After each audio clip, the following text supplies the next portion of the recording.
प्रिय विद्यार्थियों, आज हम जिस देश के बारे में अध्ययन करेंगे वह है जर्मनी।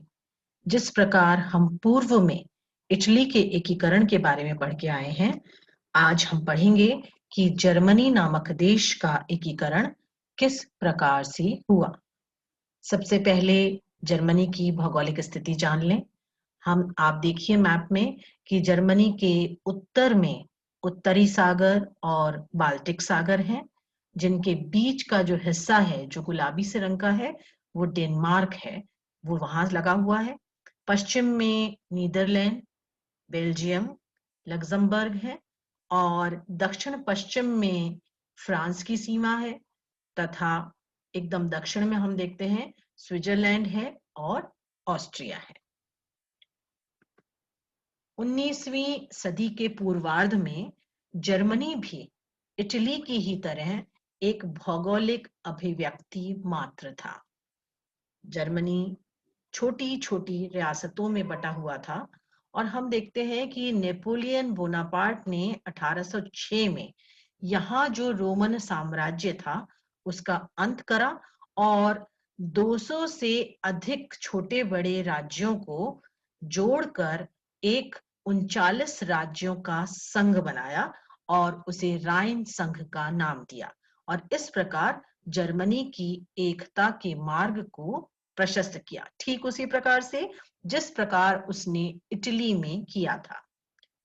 लेकिन जब 1815 में नेपोलियन की पराजय हुई और वियना कांग्रेस आई, तो वियना कांग्रेस के द्वारा इन 39 राज्यों का एक विशाल परिसंघ बनाया गया और ऑस्ट्रिया के सम्राट को इस परिसंघ का अध्यक्ष बनाया, प्रशा के राजा को उपाध्यक्ष बनाया और एक संसद बनाई जिसे संघीय डायट का नाम दिया, जिसमें जो सदस्य थे, जो संसद में सदस्य आते थे, वो अपने अपने स्वतंत्र राजाओं के मनोनीत होते थे और राजाओं के द्वारा संसद में भेजे जाते थे। और यहाँ एक और मजे की बात जानिए कि ये जो 39 राज्यों का संघ था, संसद में इसके सदस्य आते थे, लेकिन प्रत्येक राज्य को एक मत देना हो, यह विचारधारा या ये व्यवस्था यहाँ पर नहीं थी।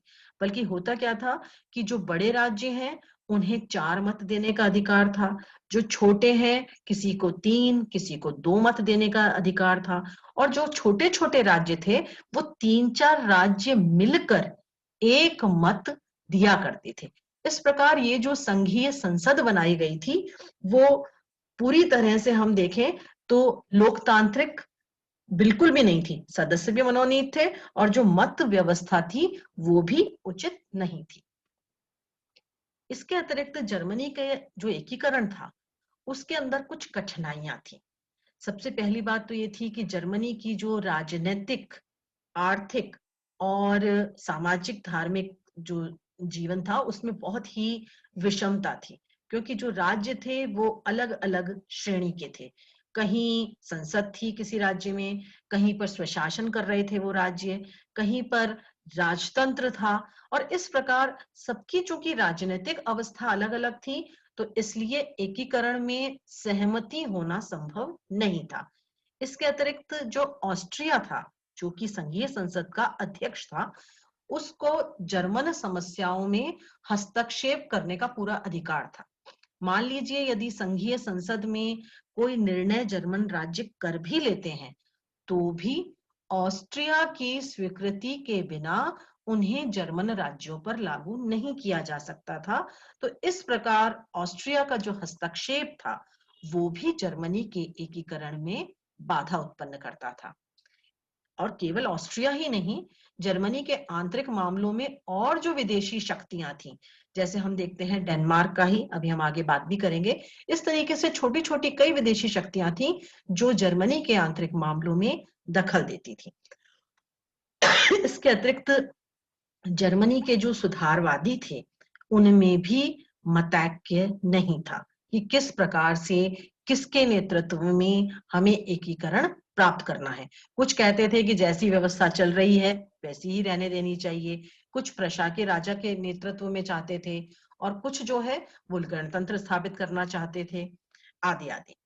इसके अतिरिक्त हम देखते हैं जो फ्रैंकफर्ट की संसद, वही संघीय संसद जिसकी हम बात कर रहे हैं, 1848 के बाद जब मेटरनिख का पलायन हो गया ऑस्ट्रिया से, फ्रांस में क्रांति हो गई थी और बहुत जगहें पर परिवर्तन हुए थे यूरोप में, उस समय फ्रैंकफर्ट की संसद स्वयं दो मतों में बची हुई थी।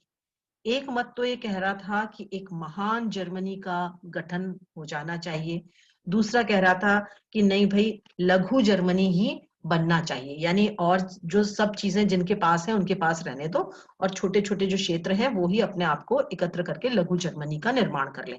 तो ये जो उनका आपसी मतभेद था, इसी ने उसे सबल की जगह निर्बल बनाया और जर्मनी जो कि 1848 में ही एकीकृत हो सकता था, उसे एकीकृत होने में 1871 जो था वर्ष, वहां तक इंतजार करना पड़ा, प्रतीक्षा करनी पड़ी।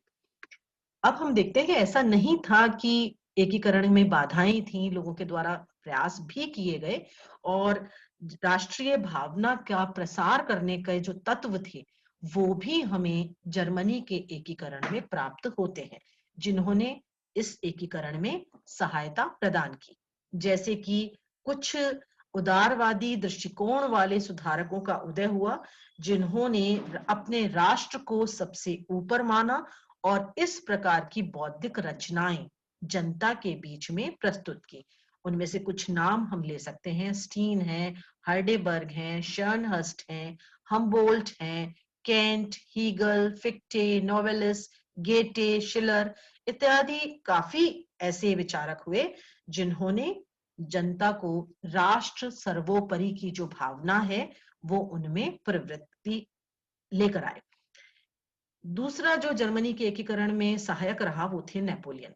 अभी हम बात करके आए हैं कि नेपोलियन ने 1806 में रोमन साम्राज्य के जो अवशेष थे उनको पूरी तरह से समाप्त करके और जो राज्य थे छोटे छोटे उनको जोड़कर राइन संघ का निर्माण किया और उन सब में एक सा प्रशासन लागू किया, उनके अंदर आंतरिक व्यापार को बढ़ावा दिया, वही सब जो हम इटली एकीकरण में भी देख चुके हैं। इसके अतिरिक्त जो विश्वविद्यालय थे, जो शिक्षण संस्थाएं थी, उन्होंने भी राष्ट्रीयता के प्रसार में योग दिया। जो विश्वविद्यालय थे वहां पे बर्शनशेफ्ट नाम के संगठन बने, जिनमें न केवल छात्र बल्कि अध्यापकों ने भी हिस्सा लिया और जर्मनी एक राष्ट्र है इस भाव को उदित करने में सहायता प्रदान करी।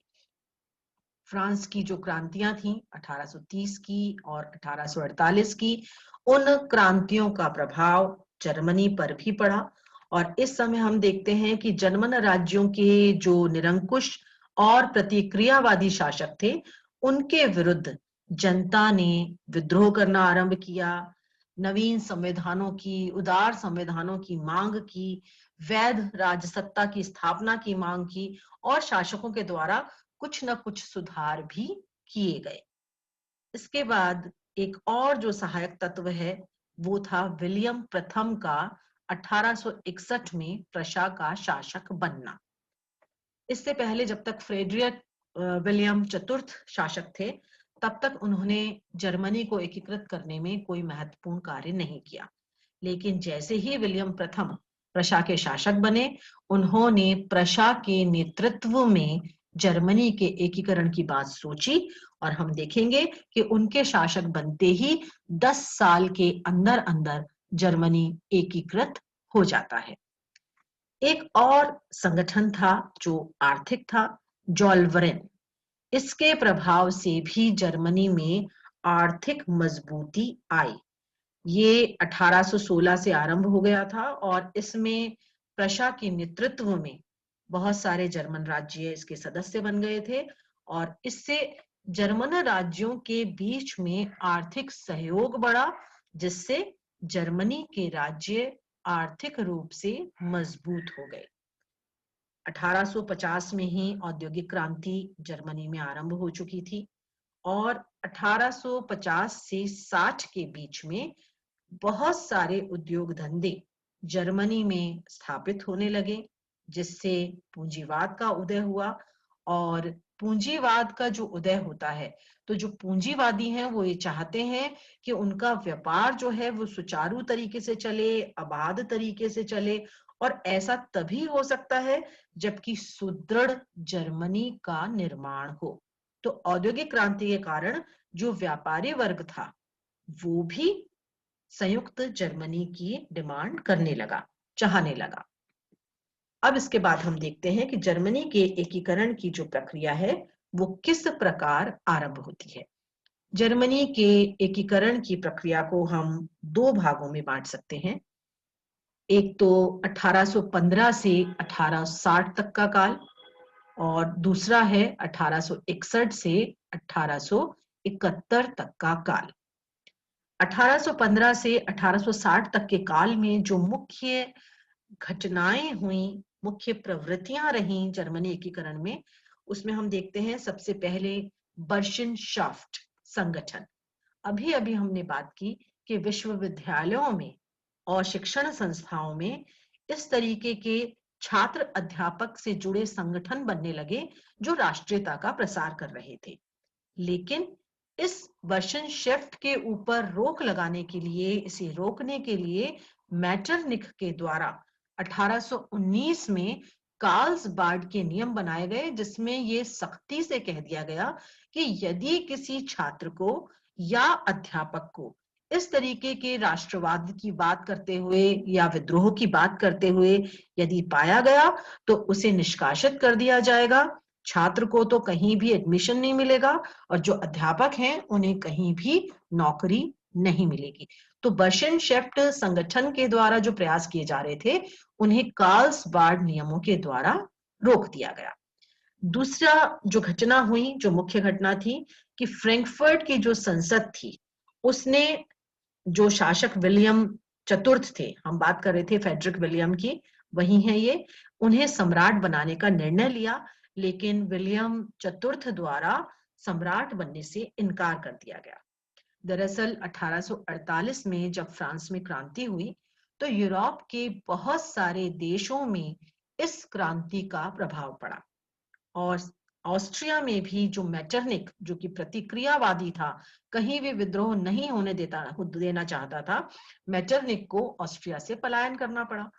तो इस समय जर्मन संघ में से ऑस्ट्रिया का जो प्रभाव है वो एक तरह से खत्म प्राय हो गया था।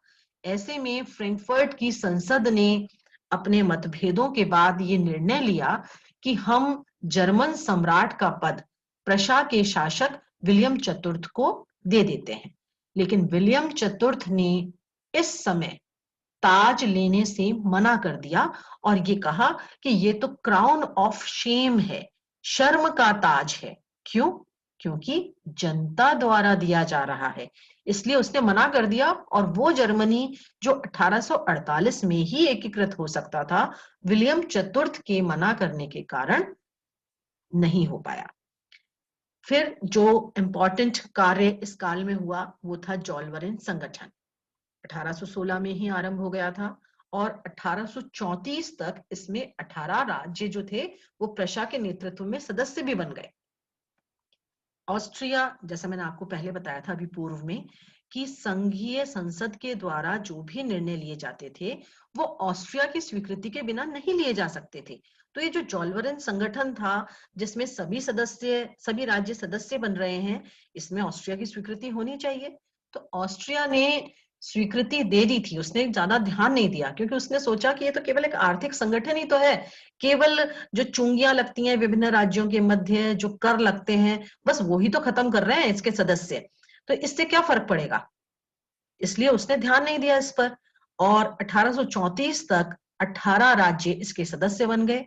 क्योंकि इस संगठन में सदस्य बनने से फायदा ये था कि जो जर्मनी के 39 राज्य थे उनमें जब एक राज्य से दूसरे राज्य में जब भी कोई माल जाता था तो उस पे हर राज्य में उस पे टैरिफ लगता था, चुंगी लगती थी। अब जितने राज्यों से माल होकर गुजरेगा उतनी चुंगी लगेगी तो माल महंगा हो जाएगा। तो ये निर्णय लिया गया कि हम एक ऐसा संगठन बनाते हैं जो आर्थिक संगठन होगा जिसके सदस्य राज्यों आपस में एक दूसरे से चुंगी नहीं लेंगे, सिर्फ एक ही बार माल पे चुंगी लगेगी और फिर वो कहीं भी पहुंचाया जा सकेगा। तो नेचुरली इससे इन सदस्यों को फायदा था। ऑस्ट्रिया ने पहले तो इस पे ध्यान दिया नहीं, लेकिन जब 18 राज्य सदस्य बन गए तो ऑस्ट्रिया ने बड़ा प्रयत्न किया कि उसे भी इस संगठन का सदस्य बना लिया जाए, लेकिन जर्मनी के राज्यों ने ऑस्ट्रिया को इसका सदस्य नहीं बनाया। और 1850 तक हम देखते हैं कि जितने भी जर्मन राज्य थे लगभग सभी इसके सदस्य बन गए। इसके अतिरिक्त एक और महत्वपूर्ण कार्य इस काल में हमें दिखाई देता है, जो था 1859 में जर्मन नेशनल एसोसिएशन की प्रशा में स्थापना हुई और बाद में सभी राज्यों में इसकी जो शाखाएं थी वो भी बना ली गई, जो राष्ट्रीयता का विकास करती थी।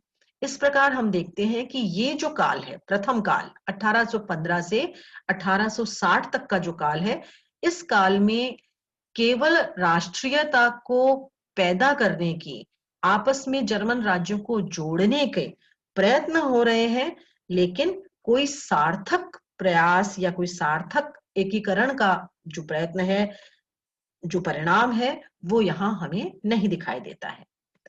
अब आते हैं हम दूसरे काल पर, जो 1861 से 1871 तक का काल था। फ्रेडरिक विलियम चतुर्थ के बाद विलियम प्रथम 1861 में जर्मनी का शासक बना।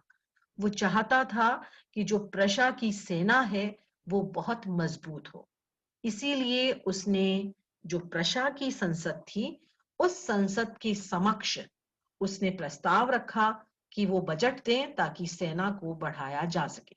लेकिन प्रशा की संसद ने उसे बिल्कुल बेईमानी मानते हुए कि बिल्कुल बिना बेमतलब का है, अर्थहीन है ये बात, क्या करना है हमें सेना बढ़ाकर, और उन्होंने उस प्रस्ताव को अस्वीकृत कर दिया। ऐसे में विलियम प्रथम बड़ा परेशान हो गया और उसको लगा कि अब मुझे किसकी मदद लेनी चाहिए, तो उसे बिस्मार्क का ध्यान आया और उसने बिस्मार्क को अपना चांसलर बनने के लिए आमंत्रित किया। 1862 में बिस्मार्क प्रशा के चांसलर बने और उन्होंने प्रशा की सेना को संसद की अस्वीकृति के बाद भी दोगुना कर दिया। उनकी जो विदेश नीति थी उसे रक्त और लौह की नीति कहा जाता है, जिसके दो लक्ष्य थे, एक तो फ्रांस और रूस से मित्रता बनाए रखना और दूसरा प्रशा को सैनिक दृष्टि से सबल बनाना, क्योंकि बिस्मार्क ये जानते थे कि जर्मनी के एकीकरण करने में प्रशा को ही नेतृत्व करना होगा। इस कारण उसकी सेना मजबूत होनी चाहिए और ऑस्ट्रिया को यदि हमें बाहर भगाना है तो फ्रांस और रूस, जो दो यूरोप के बड़े देश हैं, उनके साथ मित्रता बनाए रखनी चाहिए ताकि ऑस्ट्रिया को हटाया जा सके। बिस्मार्क ने अपना जो ये कार्य है वो किस प्रकार किया, किस प्रकार जर्मनी का एकीकरण संभव हुआ, ये हम अगले वीडियो में देखेंगे।